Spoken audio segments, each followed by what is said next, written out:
You ever seen that person and you say, that person's such a natural speaker? That's a myth. They're a habitual speaker. They've practiced it. They've worked at it. We didn't come out of the womb talking. We've mimicked our parents. They give us feedback when we say things that are accurate, and they give us feedback when they want to correct us.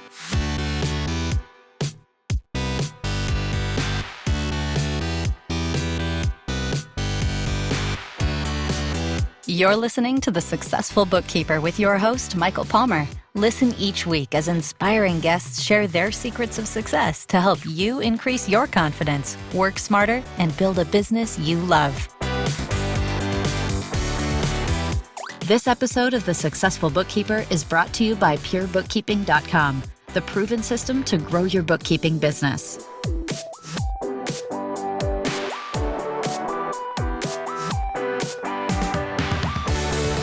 Welcome back to the Successful Bookkeeper Podcast. I'm your host, Michael Palmer, and today's show is going to be a fantastic one.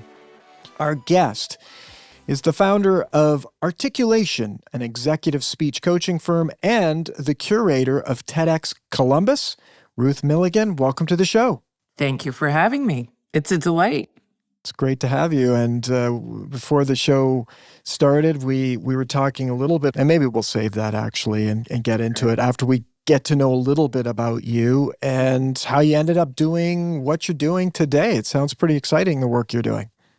I love the work I do, which is to help people find their voice, tell their story, and really own their ideas, their research, the stuff that they're working on, whether it's their business or something they're launching that they've discovered, and help them really earn it, own it, put it out there in the world through the power of our own voices. Very cool. Now, that's powerful stuff. You've been doing this a while. How did you transition into doing that work? So in fact, when I went to university, which was at a school called Miami, which is not the one in Florida, but the first one in Ohio where the Miami tribe, the Indians, were settled in Ohio for a time, and Miami was founded in 1809. I went to school there, and I got a degree in speech communication because I couldn't get into the business school. And we'll talk about that later, about what that means to running a business. And I found myself as a speechwriter right out of college, and then I was doing PR. I was a press secretary on a national campaign. I did crisis communication. I launched big real estate projects, and one day in 2009, I found the TEDx license program and decided I was going to be the first TEDx license holder in my area. And 6 months later, I was. And I did that for about 11 years until COVID.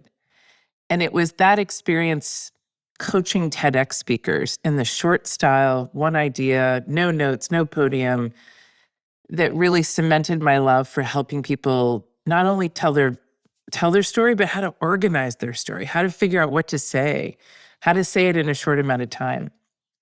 And I gave up my PR practice only to doing training and coaching, which is what brings me to you today and the book that we've just written and the extension of this passion, especially to help entrepreneurs make sure that they're heard too. Absolutely. Well, let's maybe talk a little bit about the book because I'm sure it'll come up throughout. But what is the title of the book? And tell us about it. So we have just launched a book called The Motivated Speaker. And the term motivated isn't about being a motivational speaker. It is about somebody who wants to do better. They come to us because they say there's something that's holding me back in the way I communicate with my clients, the way I communicate on a small stage, a large stage, when I have to go present to a board, when I want to pitch for donors, when I want to raise money from venture capitalists. It doesn't matter. It's just whoever wants to find the next level of communication. And so the book actually explains how we learn best how to speak. We went to look for an answer to a question, Michael, that was, how can we be better coaches to our speakers? And we came across a woman who had architected, and it's very nerdy and academic, and I won't go into great detail, the threshold concepts on learning how to write. And we asked, had anyone ever named the threshold concepts on learning how to speak? And I'll tell you what a threshold concept is by this one metaphor. Michael, when you learn to cook, you know how to cook? I do. What's one thing you had to understand? What's one thing you had to understand in order to be a really good cook? Temperatures. Perfect. Heat. Now, my husband knows I tell this story. My husband will put chicken on the grill and then he'll go mow the lawn. Tasty. He just lets it sit there for a long time. Make a purse out of that. Yes. And I might go to an errand, take the dog for a walk, work on laundry, come back, and dinner's really chewy. And his attention to temperature is it's got to be overcooked. I don't want to get anyone sick. Now, if he'd use a thermometer and understand that if chicken's at 160, it's probably perfect, right? So at least 160 Fahrenheit. So what were the things that we had to understand in order to be a great speaker? And there are things like that speaking is not natural. Were you born speaking? I wasn't. No, absolutely not. You ever seen that person and you say, that person's such a natural speaker? That's a myth. They're a habitual speaker. They've practiced it.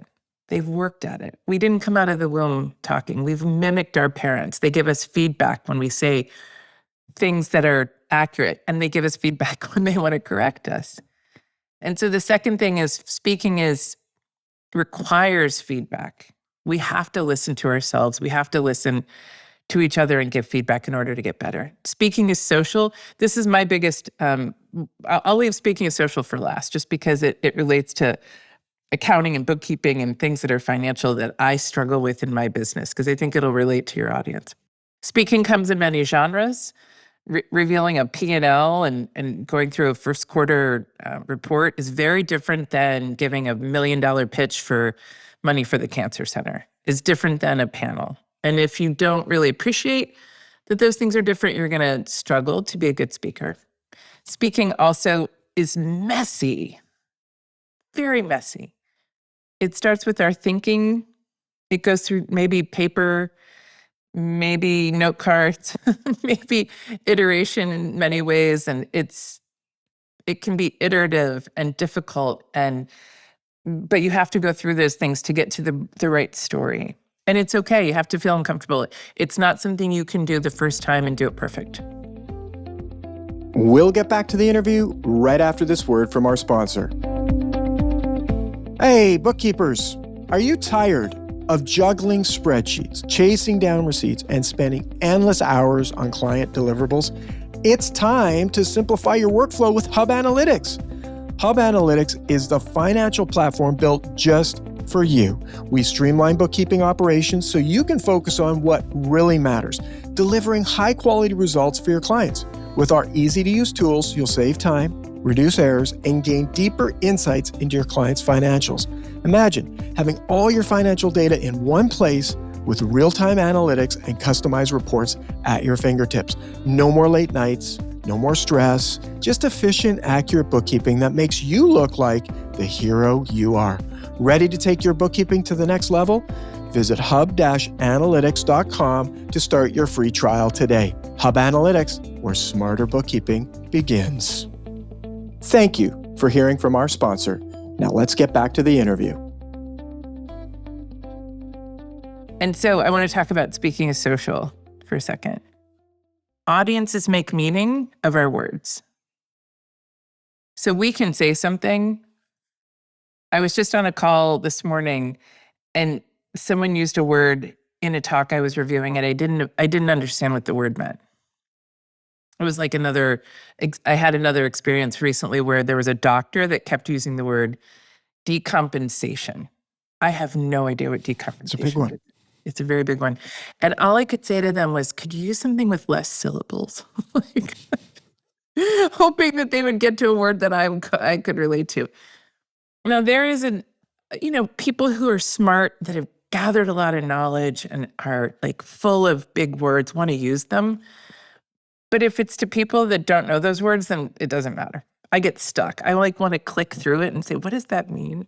So we can stop there. But speaking of social, and so when you're relating things, as I have people have done to me for almost 24 years, that are financial related, and I am a language person, meaning I don't read spreadsheets and I don't understand P&Ls and I don't know, I've had to really grasp and understand all of those terms and concepts as a business owner over the years. And a lot of times I'll say, I just don't get it.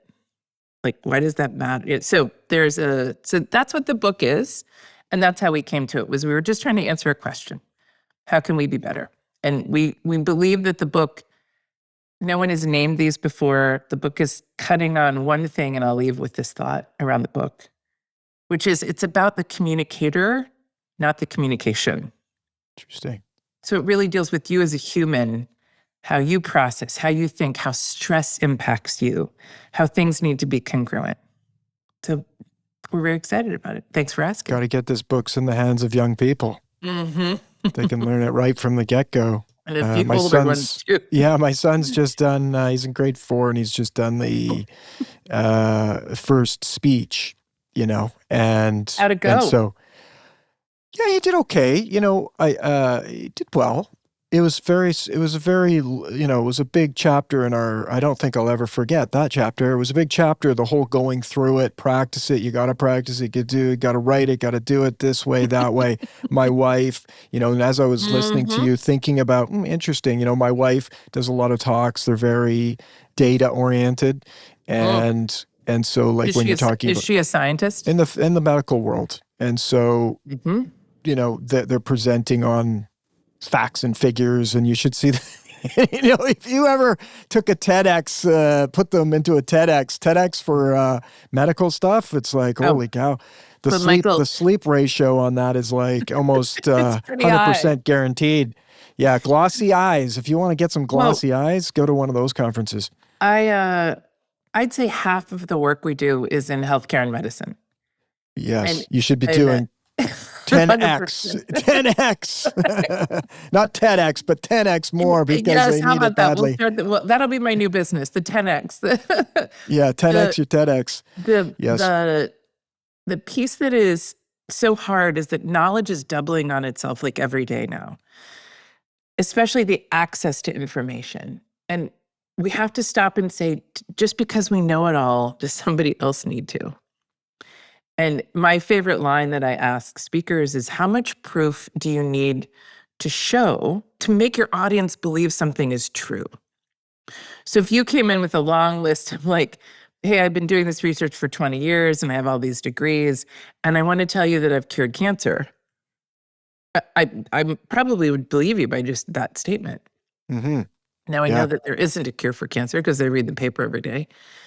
But did I really need to know the molecular makeup of the 1700 science studies you did? No, not really. For sure. We just can't get out of our own way, because separating that audience and what they need and what the purpose is the first step in any, presentation. It doesn't matter if it's a 5-minute presentation to a client or an hour-long presentation to a cancer congress.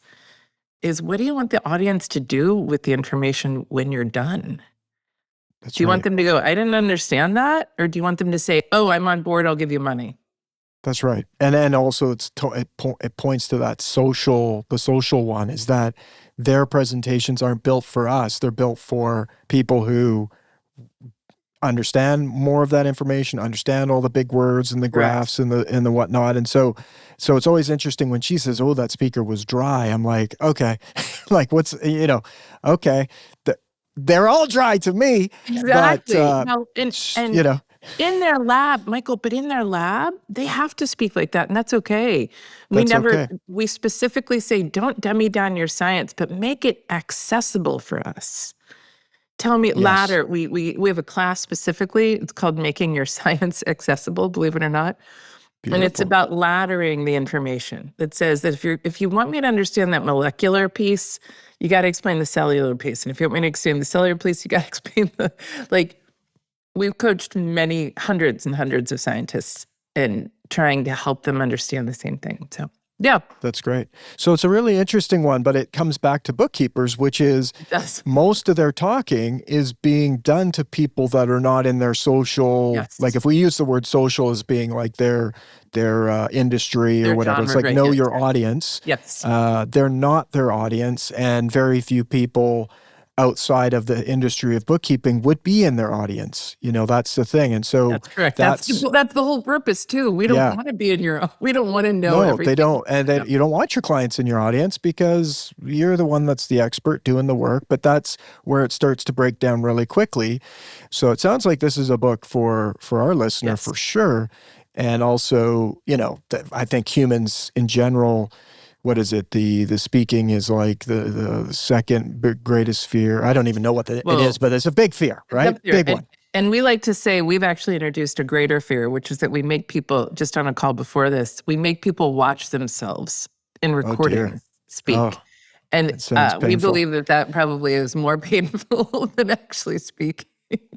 But you listen to yourself on this podcast, and I'm sure you have gotten better. It was painful for a lot of years listening to myself on podcasts. Yeah. And what did you, by the way, what did you find annoying that you decided you wanted to correct? I think it's just painful being a critic and judge of myself, because it's almost like everything. It's like the tonality, the question, the ums, the ahs, the gaps, the this, the that. Like, I mean, very critical of myself when it comes out. A lot less than it would have been in the beginning when I started this almost 10 years ago. But I remember the first time I heard my voice with a tape recorder, being 10 years old or 11, whatever that age group was, and being like, oh, I sound like that. Like, that doesn't sound very good. So it's this weird thing about hearing my own voice that, and then video just sort of goes like, why am I standing that way? Like, is that the way I held my hands? Like, I look like a robot, Michael, we had somebody watch their video back. I never say names, but I will talk about behaviors. A senior scientist that we worked with once, and he watched his video back and he said, why didn't anyone tell me I looked like an animated corpse? And he was like stuck in this kind of awkward way when he spoke, sort of like, and he didn't realize how stuck he was, like in his body and his breath and his whole demeanor. He was just so focused on his words and his ideas that he never really and that's actually the last one we talk about, which is being embodied, like bringing your whole self to it.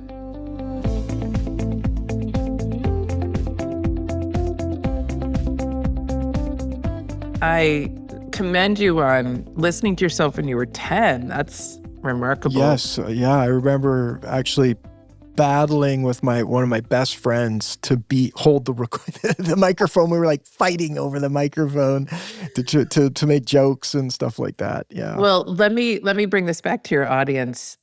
So as I mentioned, I'll tell my quick story. When I started my business 23 and a half years ago, I found a wonderful bookkeeper.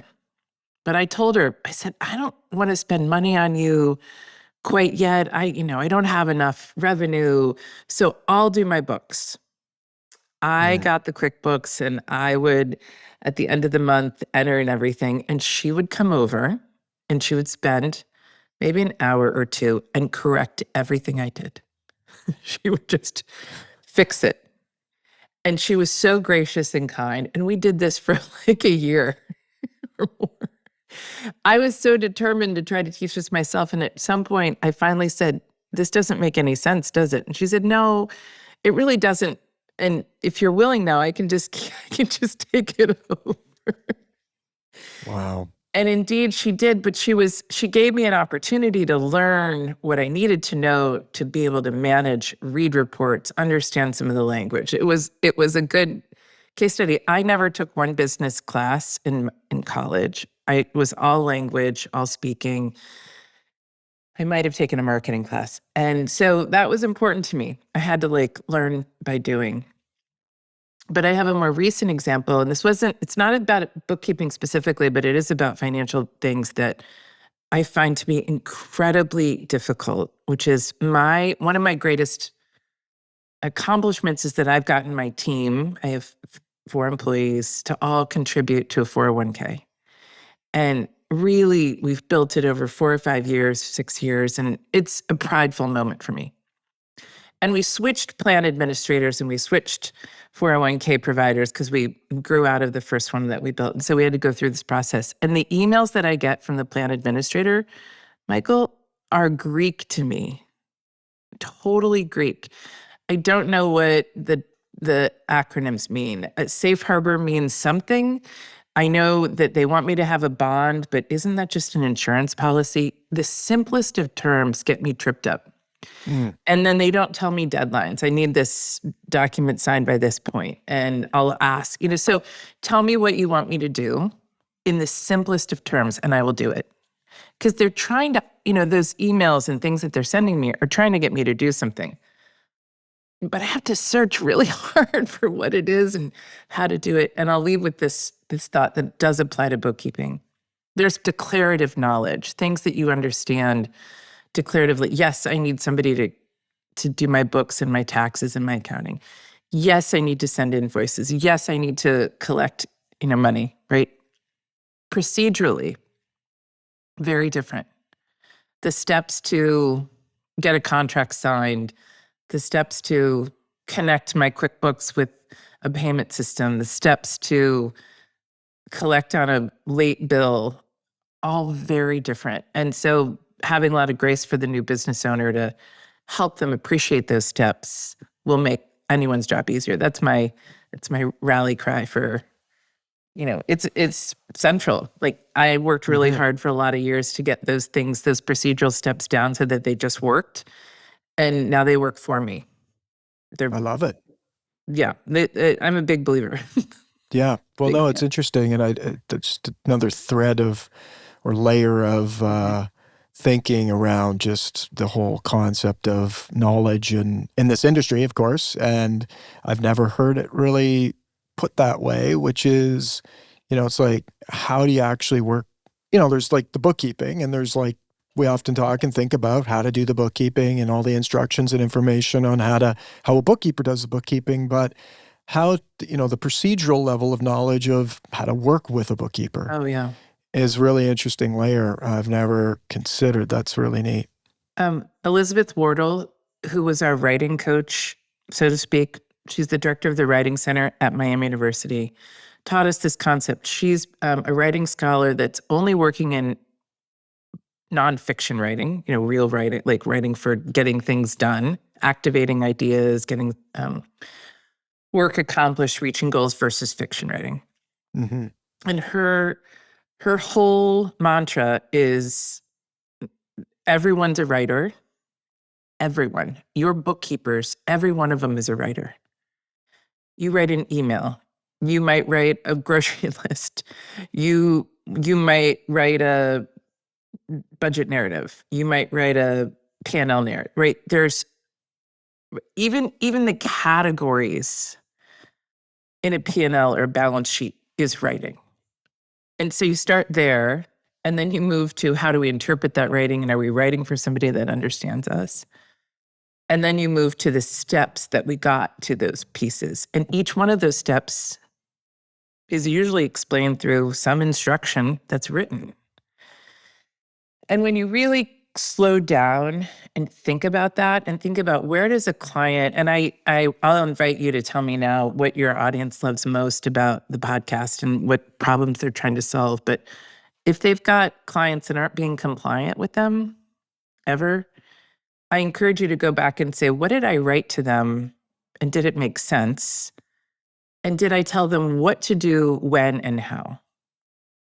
Here is the paper to sign. I need it back in an email by tomorrow. Oftentimes, that's all we need. I don't need to explain the accounting rule, the bookkeeping rule, or the 17 reasons why. Just tell me what to do. And I learned this lesson about 10 years ago, Michael, from a friend of mine. This is well before I met Liz. I was having a client reschedule on me like 10 times. We sell, so in our business at Articulation, speaking coaches, we sell time. Or as my accountant, my tax preparer says, you sell air. And so time is very important to us. That's our inventory, right? That's what we distribute, is our knowledge through time. And there was a client that rescheduled like 10 times on us. And so, we'd get to the call, she wouldn't show up. And go, oh my God, I just lost this hour because I had blocked that time for her. And I posted on LinkedIn a little rant about it. How do you get a client to comply with something that you need them to do? And in your case, it could be sharing invoices, receipts, whatever it is that those transactions are. And my friend said back, that's not your client's problem, Ruth, that's yours. You can train them on how you want them to behave and communicate with you. And I was like, what do you mean? So he gave me an example and I applied it, which felt like this. I rewrote the contract and I said, you get one reschedule. After that, it's $250. Beautiful. Or $250,000, whatever you want to make it. She never rescheduled again. Wow. Because there was finally a consequence to her in the messing with my time, but my time was my inventory. So how could I get myself back in the positive side of that balance sheet, if you will? Because I couldn't bill the client if she didn't show up. And if she didn't show up, then I couldn't make money. And then I'm not paying my bills, right? So it was pretty consequential for me. That kind of lesson that I can train. Just a little tiny, I can train somebody on how I want them to. If someone's ever upset that they can't get something out of somebody, I say, that's not on them, that's on you.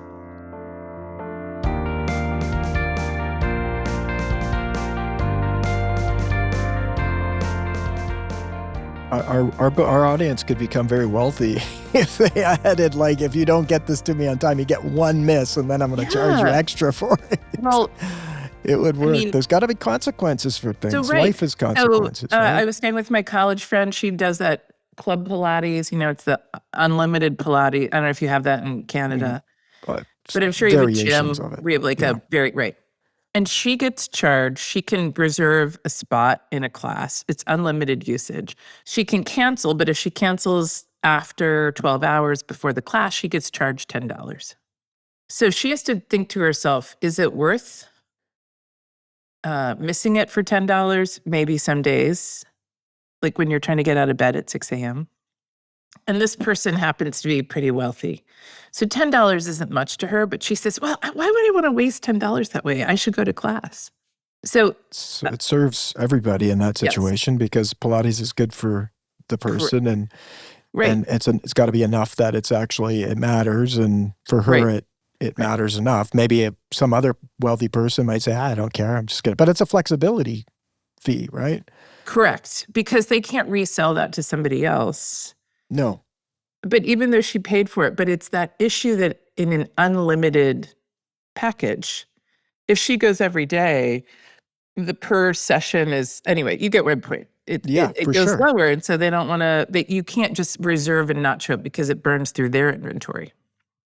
Yeah, if you have 10 spots, it's not an unlimited. You don't have an unlimited amount of seats on that plane. Correct. So if nobody shows up, and it's not like it's a cost to them that people don't show up, but it's a cost that someone else couldn't put themselves into that class. So they're using up capacity. So there is a cost somewhere. It's just it's a real tough one to put into a pricing model. And that is really interesting, both cases for bookkeepers, a really interesting wording that has people do what you want them to do is to put the right sort of motivations in place. Right. And that's the communication side of it. And I think that really this procedural, just tying back to this procedural knowledge helps them not feel so, what's the word, that they have to be so forceful, that it's recognizing that, did I explain those 3 steps to them? Maybe I didn't. And I'm going to explain the 3 steps to them. And when I do, then they'll understand this consequence. But if I didn't, then that's still on me. It's there's a lot of cool things with what you've said. It's also, you took personal responsibility for their behavior. And it's like we live in a world where most people are not they're putting the responsibility on others for the way the world is. You said the world is the way it is because of me, and I'm going to do something about it. Correct. And that's even their tonality in the writing, in your voice, when you go into somebody and say, you know what, you didn't do this because it was my fault. I'm to blame. People right away, it's like everything's good in that world for them, right? Exactly. Whereas if it's like, you didn't do this, like you were supposed to do this, Correct. it's your fault. You don't want it to be, the word I was looking for, you don't want it to be punitive. Punitive, you got it. And that shifts it right away just from a philosophical perspective. Yeah. And I think when somebody doesn't pay an invoice or sign a contract or follow up with us on a PO, all of the things that matter a lot to me in the very, I call them like all the stars of our business, the little tiny stars that make up the constellation that makes the business run because we have cash flow. To me, cash is king. And all those little stars matter. And so if we miss on a PO, every business that we work with is different. Every single one. Some have master service agreements. Some have standalone service agreements. Some have POs. Some just say, send me a Zelle account. You have to understand. And now that payments are becoming so direct, immediate, and also diverse, there's no longer, here's the invoice, here's the check, right? And we can cut risks and cut time. I'm a huge proponent of finding the most direct ways for payments. The post office isn't as reliable. Fraud is everywhere. I want to get paid faster. Doesn't everybody? And so understanding the best payment routes, and that really means oftentimes the procedure of getting people to give you an ACH option. And in that case, guess what? As soon as the bill's paid, I get the money. I'm not waiting on a check. I'm not waiting for... I had a check held recently for 10 days, a check I wrote from one account to another. And it was because it was an amount or a new bank that I was a part of that my current bank, they were just fussy about it. And when I asked them to cancel it and I would get the money a different way, they refused. And then they asked me, why do you need your money now? Yeah. Because could use some communicate. Yeah, it's because it's my money. That's why I need it. I have to, you take the next question. I have something else I want to mention that has to do with banking, but keep going. Yeah, no, for sure. There's lots of stuff, lots of good stuff there. And the writing thing, because that was part of just my observation of Matthew and getting ready for his speech was, you got to write the speech. You got to know what you're going to say. And that's, so it's not like you're just going, like people often think, oh, the person's going to do a speech or a talk. I mean, the steps to getting there are so many. And there's so many things going on, which is why I'm sure your book is fabulous and helpful, is like what was written. If what was written wasn't clear, a speech isn't going to go very well either, right? So it's like you got to have these kind of building blocks. And what you're talking about really is the thinking process. And writing is one method of organizing your thinking when I talked about it being messy. I actually write, believe it or not. I pull out my phone and my voice memos and I talk it out. I was driving home from a hike this weekend and I needed to talk out a 2 or 3 minute little soundbite for something. And I just started talking it out. And then I transcribed it. And then I had a written version of what I said, which is common procedure that we encourage speakers to take because this is the thing that Matthew, your son, will understand at some point, but doesn't yet. We actually don't write like we speak. We write in longer sentences than our breath allows. This is what I learned as a speechwriter 35 years ago is how do you chunk words for the ear, for the audience to listen, less how do we write long sentences for the written word. And that's just another nerdy thing to throw into the mix. Makes a lot of sense, actually. And that's another one of those But as a fourth grader, you got to start somewhere. Got to start somewhere. And I mean, the world is changing pretty quickly. You're saying voice notes. I mean, I go on my phone now, I put it on Chat GPT audio, like conversation mode. And I say, I just need to get this thought out. Please don't ask me for any clarification or response until I've finished speaking. And so it's just like, I'm not even sure what I'm trying to say or what I'm thinking. It's an idea and I'm trying to figure it out and put some sense to it. I put it all there and then I say, okay, what do we got here? And it's like, boom, boom, boom, boom, boom. And so it helps me. It's like an advanced note taker, really, to sort of say, this is what I'm thinking and my idea. What do you think of that idea? And then helps bring some clarity to what I'm trying to do. And then action steps come out of that. And from a speech perspective, I mean, that's, I'm sure you talk about AI all the time, about how it's going to evolve, what people say, how they, you could have, I mean, it's limitless kind of thoughts that could happen there. My favorite use of AI for speakers. I watched my son do this last week, Michael. My son's a freshman in college. He has his last exam today, maybe tomorrow, and he had a comp sci project. So imagine if you were to put a P&L or, any set of data, and he asked ChatGPT to help him. Hopefully his professor isn't listening to your podcast. Well, we have different last names. So he's perfect. It's totally secret. We won't tell. Nobody tell. He asked ChatGPT to help him write the lab report for this complicated comp sci project.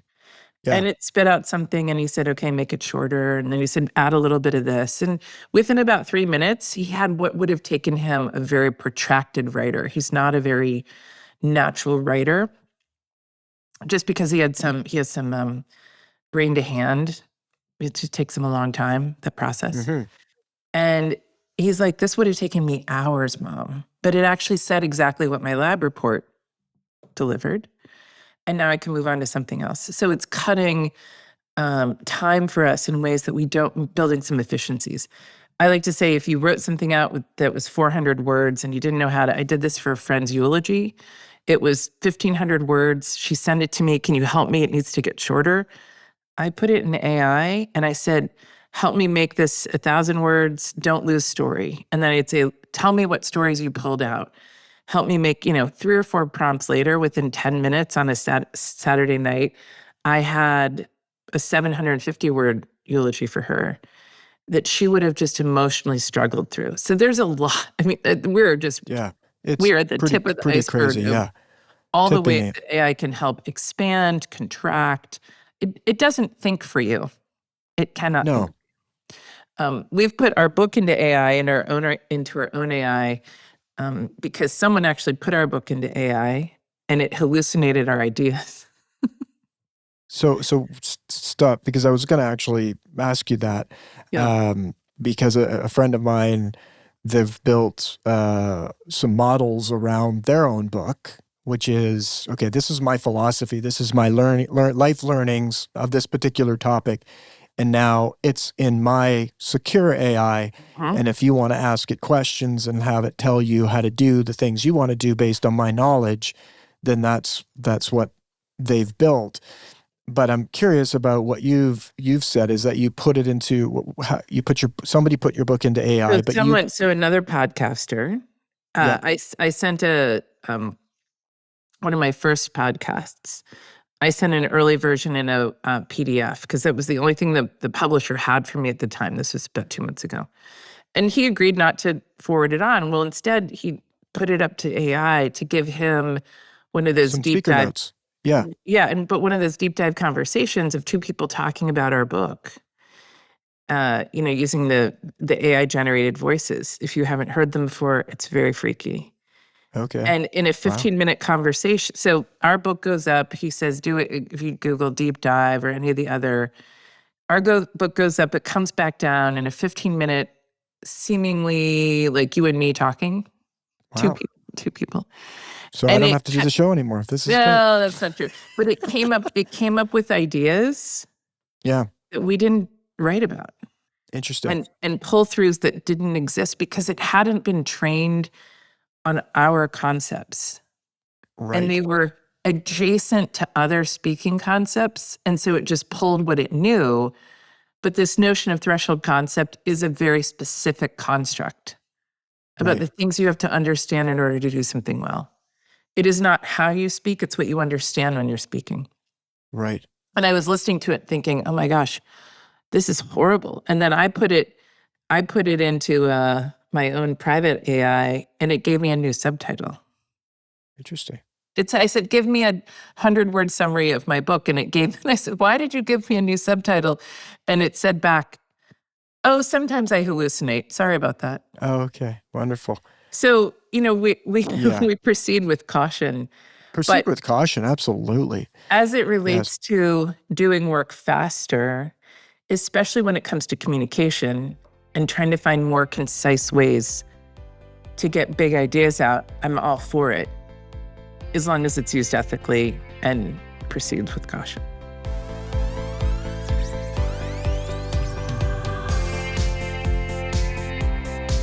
Lots of interesting applications and mind-boggling use, and we're really just at the beginning of it, and we're all using the almost free tools, right? We pay for ours, and we have like a business version of ChatGPT, but even if you have that, what's out there and probably accessible to the people with tons of money is you could just imagine what it's able to crank out.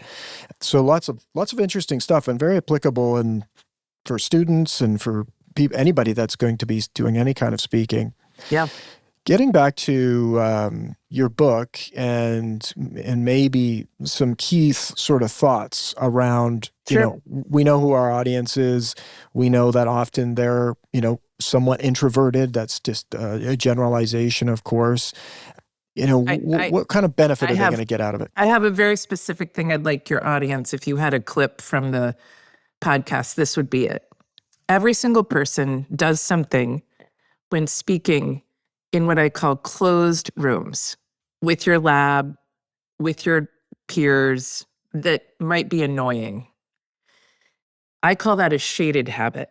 And while I don't name it in the book, it's what I've pulled from since writing the book that will keep you from being influential in what I call an illuminated room. So I just got off a call this morning with a very senior leader of an international software company. And in a talk, I heard him say this, and we do that strategy, et cetera, et cetera. And on the call, when I was talking to him, I said, I'm not thrilled about how you use the word et cetera. And he says to me, the story will resonate. He says to me, oh yeah, I just was meaning, other things. And in our call together, he catches himself using the word et cetera about 5 more times. And I said, I'll call him Frank. Frank, has anyone ever pointed that out to you, that that's not really a word you say? It's like saying blah, blah, blah. Like, I don't know what else to say, but I have to fill the space. Yes, I've got a few of those. And I've got lots of shaded ways of talking. And so I said, I'm hearing it in this closed room, but the minute you took that stage, you brought that shaded habit with you, and it became illuminated. Yes. And I see it every single day, Michael. I was with a head of a huge family office here in town, one of the largest, and he worked on something that he had no idea that was his issue and needed to, and he's like, why didn't anyone tell me before I got to this stage, and where my boss, my board chair, said, you should really work on that. And I said, because we don't have those relationships with people. We don't have the credibility to say, Michael, you do that thing. Maybe you should work on it. Mm-hmm. We have social capital. It's not our monkey. It's not our circus. But then you want to promote that person, or you want to take them to the bigger client, and all of a sudden now, they say a lot, but they don't know they're an ummer. The first story in the book is about a guy who was an ummer, a very bad ummer. And when I asked him, do you know what an ummer is? He said, no. And then I had to say, did you know you're an ummer? And he said, I am? And I said, oh, yeah. And I said, here's how you solve it, which is you really want to replace any of those filler words with a breath. So Michael, count to 3 and try to breathe while you're try to say while you're taking a breath. Sorry. 1, 2, 3, take a breath and try to say Oh, you take a breath and try to say anything. Yeah, not good. So the tip for your listeners is if you've got something you're working on, consciously bring breath to it, replace it with breath. It's harder than it sounds. So I asked the guy a few days later, same guy, had he started practicing the one breathing technique I showed with him. There's several we have. And he says, no, I decided to just be more conversational. And I was like, how'd that work out for you? I still heard his ums. He was in sort of denial that he had this issue. He really wouldn't listen back. But when you listen back to yourself, taking us back full circle, you hear the things that you wouldn't want other people to hear. And then you're like, wait, I got to work on that. And then it becomes in your consciousness. And then you don't do it again. You got into the habit, you can get out of it. That's my takeaway for everybody is pay attention. Everyone's got one thing. They really do. It just slipped in. Or more. But that's okay. And there's a book to help. There's a book to help. That's right. I think you've got a great opportunity for a children's book too, being an ummer. Because just the story you told would be fantastic for kids to read about the ummer. Oh my goodness, the ummer. Oh my gosh, we're going to have a character. We're going to build a cartoon character. Yeah, the ummer. And then the solution's really fun for kids. It's like, like trying to do, and having a way to teach kids not to do the I mean, my goodness. Yeah. My word when I cool? was growing up, I had two much older sisters. They were 8 and 10. They were ruthless with me, no pun intended, around me saying like. Oh, I was not allowed to ever say like again after getting the torment of them. And I don't say like anymore. I think the new word, there's a few new words. One of them is sort of. Sort of. We sort of have the strategy, or we sort of think, really, you either do or don't. There's a lot of them out there. There's a lot of filler words. Right. I think if we listened to my podcast, we'd find a few.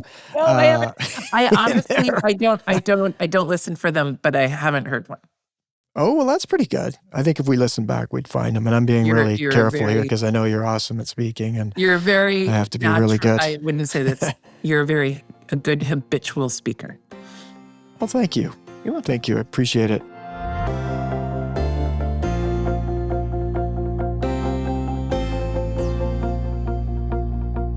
It's a very fun topic and an interesting one and very applicable, and lots of money involved in being able to communicate better, whether you're writing or speaking. You said it, our audience, how you present yourself is a direct correlation to what you get paid in all aspects of every life and all of that. And the words you choose and the things you say in your emails, the things you say in your conversations with people, it all matters.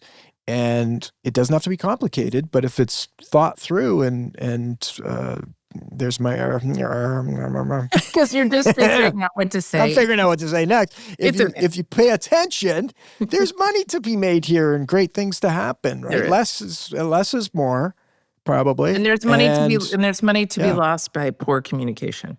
And that's, so what motivates you? You're motivated by making more or losing less? Well, what's the cost and how much is this costing all of us if we thought about that? And so books like this really are a great opportunity, not only for our listeners, but I always like to point out great books for our listeners' clients, because we get into these times of giving, whether it's the holidays or something, an anniversary, work anniversary, or a client anniversary.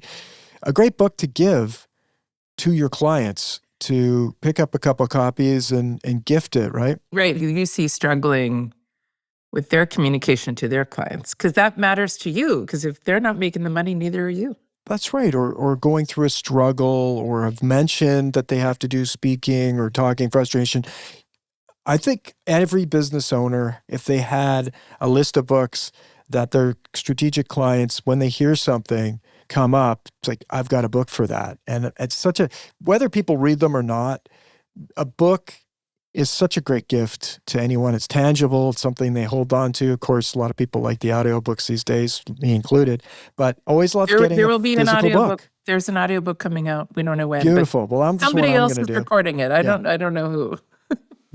Yeah, because it's one of those business applicable to business, applicable really to anyone, all people. My son could be reading this book. Oh, he's 10, 11. He, He's he got loves time. this kind of content. Yeah, Got time. surprisingly. But definitely a great book for our listener. And Thank you. Ruth, this has been an excellent, interesting conversation, very valuable one. And I want to thank you on behalf of our listeners for your generosity in coming on the show to share it all with us. Or pit Michael, just thank probably you. a little tiny flake of ice off the iceberg. Really? I am I'm a product of very good partners in my business, and my bookkeeper is at the top of that list. So I am a cheerleader and a prophet for good partners in all spaces, but especially this one. Beautiful. Well, thank you very much. And with that, we're going to wrap another. Whoa. Actually, we have to make sure people know how to get to the book, get to your website. Sure. They'll be in the show notes, but I always like to make sure we mention it. What's the best way for them to learn more? The easiest way is to go to themotivatedspeaker.com, themotivatedspeaker.com. And then it'll take you to the website, and you can buy it on any channel. There'll be an audiobook. There'll be an ebook soon. It's all Perfect. the things. So That's great. you. That's great. We appreciate Well, it. now with that, we can wrap another episode of the Successful Bookkeeper podcast. To learn more about today's wonderful guest and to get access to all sorts of valuable free business building resources, you can go to thesuccessfulbookkeeper.com. Until next time, goodbye.